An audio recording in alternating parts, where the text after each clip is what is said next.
저는 대한그룹 회장 부인입니다. 아니, 이제는 전직 회장 부인이라고 해야 할까요? 오늘 이 이야기를 시작하는 이유는 단 하나입니다. 여러분께 경고하기 위해서입니다. 며느리, 절대 함부로 보지 마세요. 3년 전의 일입니다. 우리 민준이가 여자를 데려왔어요. 이름은 서연. 평범한 회사원이라고 했습니다. 첫인상부터 마음에 안 들었어요. 너무 조용하고 눈빛이 날카로웠습니다. 우리 집안 재산을 노리는 게 눈에 보이더라고요. 엄마, 제발 한 번만 만나봐요. 서연이는 정말 좋은 사람이에요. 민준이가 제 손을 잡고 간절하게 말했습니다. 하지만 저는 고개를 저었죠. 엄마는 내가 잘못된 선택하는 거 못 봐. 그 여자 분명 뭔가 숨기고 있어. 결혼을 막을 수는 없었습니다. 대신 저는 철저히 조사했어요. 친정 배경, 학력, 전 남자친구까지, 사립 탐정까지 고용했습니다.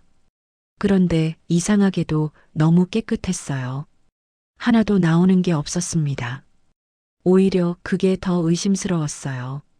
결혼식 날 저는 일부러 친정 쪽 하객수를 세어봤습니다. 겨우 15명. 역시 변변찮은 집안이네. 피로 연장에서는 며느리 친구들에게 대놓고 물었어요. 서연이 부모님은 뭐 하시는 분들이에요? 서연의 얼굴이 굳는 게 보였지만 저는 전혀 신경 쓰지 않았습니다. 신혼집도 제가 정했습니다. 우리 집에서 차로 5분 거리에 있는 아파트요. 시어머니가 가까이 있어야 며느리 교육이 되는 법이니까요. 매일 아침 9시에 전화했습니다. 오늘 시댁에 와서 청소 좀 해. 너 시간 많잖아. 서연은 한 번도 거절하지 않았어요. 매번 네, 어머님 하고 왔습니다. 30분 안에 도착했고 항상 단정한 옷차림이었어요. 청소도 완벽하게 했습니다. 그게 더 짜증났어요. 연기하는 거지. 착한 며느리인 척. 명절은 더 했습니다. 서연아, 우리 집안은 전통을 중요시해. 차례상은 이렇게 차리는 거야. 제가 일일이 간섭했습니다. 나물 하나 놓는 위치까지요. 서연이 조금이라도 다르게 하면 아이고, 이것도 모르나? 역시 집안 교육이 안 됐어. 핀잔을 주었습니다. 주변 친척들 앞에서요. 그날 밤 민준이가 전화했습니다. 엄마, 서연이가 너무 힘들어해요. 조금만 봐주시면 안 돼요? 하지만 저는 단호했습니다. 내가 뭘 알아? 며느리 교육은 시어머니 몫이야. 하지만 엄마, 서연이는 매일 울어요. 제발 그만하세요. 민준이의 목소리에 눈물이 섞여 있었습니다. 순간 마음이 흔들렸어요. 하지만 곧 마음을 다잡았어요. 민준아, 엄마가 너를 위해서 하는 거야. 어느 주말이었습니다. 며느리가 입고 나온 옷이 마음에 안 들었어요. 그게 뭐야? 시댁 식사 자리에 청바지를 입고 와? 서연은 죄송합니다 하고 다시 집에 가서 옷을 갈아입고 왔습니다. 왕복 1시간이 걸렸는데도요. 한여름인데 땀을 뻘뻘 흘리면서 돌아왔어요. 며느리를 괴롭히는 건 계속됐습니다. 시댁 식사 자리에서는 일부러 서연만 빼고 음식을 돌렸어요. 어머님, 저도. 서연이 조심스럽게 말하면 아, 미안. 깜빡했네. 하고 남은 것만 줬습니다. 식어버린 음식을요. 그 다음 주 민준이가 집으로 찾아왔습니다. 그리고 제 앞에서 무릎을 꿇었어요. 엄마, 제발요. 저 이제 못 견디겠어요. 엄마가 서연이를 계속 이렇게 대하시면 저 어떻게 해야 해요? 전 엄마도 사랑하고 서연이도 사랑해요.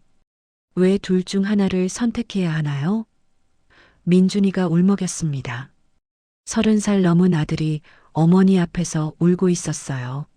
민준아, 엄마 말 들어. 저 여자 분명 뭔가 숨기고 있어. 엄마의 직감이 틀렸으면 어떡해요? 그때는 엄마가 책임지실 수 있어요? 민준이의 눈빛이 처음으로 날카로워졌습니다. 죄송해요, 엄마. 하지만 전 서연이를 지킬 거예요. 엄마가 계속 이러시면 저희 멀리 이사 갈 거예요. 그러던 어느 날 며느리가 임신했다는 소식을 들었습니다. 저는 즉시 계산기를 두드렸어요. 결혼한 지 6개월, 출산 예정일을 거꾸로 계산하니 결혼 전에 임신한 거였습니다. 드디어 꼬리가 잡혔구나. 역시 내 직감이 맞았어. 얼마 후 변호사를 불렀어요. 혼전 임신을 근거로 이혼 소송 준비하세요. 위자료는 5억 정도면 되겠죠? 며느리를 따로 불렀습니다. 우리 집 응접실에서요. 서연 씨, 당신 혼전 임신이었죠? 역시 우리 돈이 목적이었군요. 제가 목소리를 높이자 변호사가 서류를 내밀었습니다. 여기 위자료 5억 원입니다. 받고 조용히 이혼하세요. 그때까지만 해도 제가 이길 줄 알았습니다.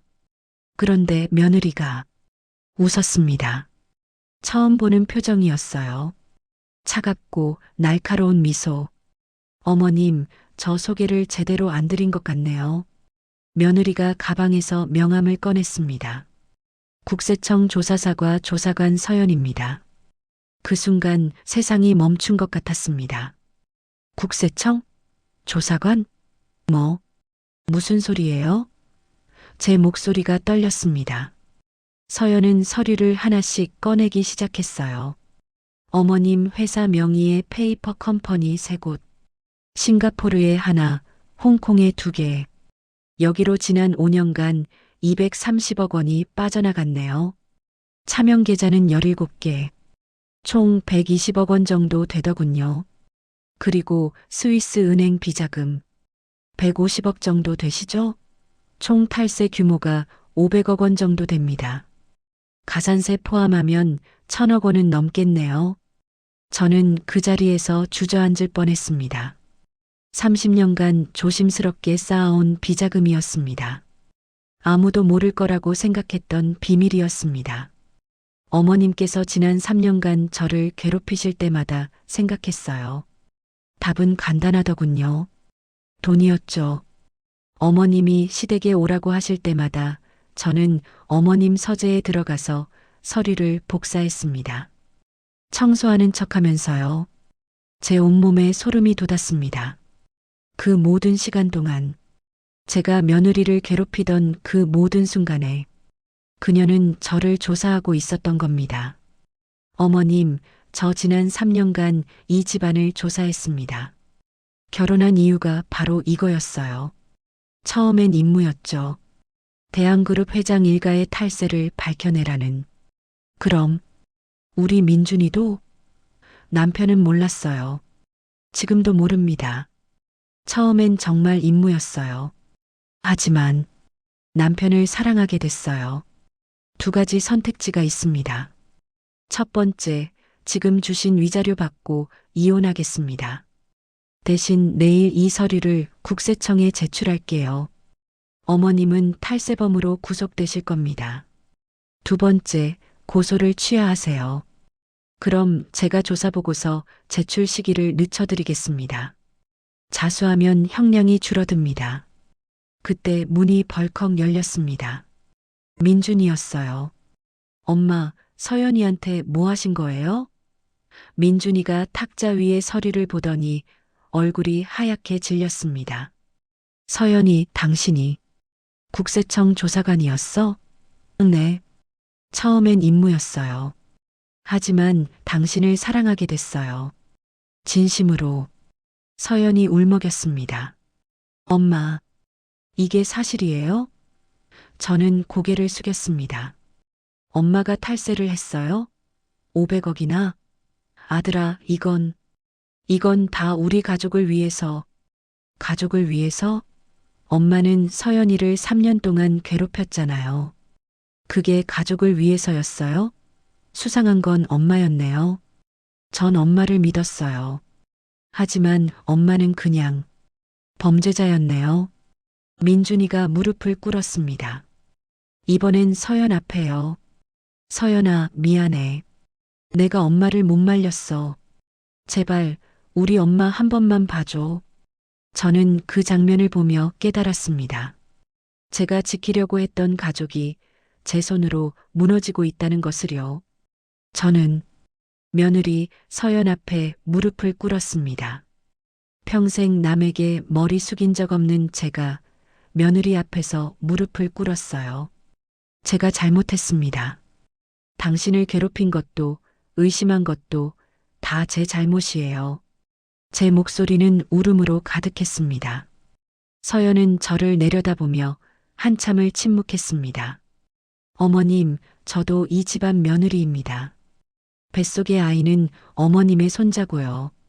하지만 잘못은 바로 잡아야 합니다. 3년 동안 어머님이 저한테 하신 일들, 전 잊을 수 없어요.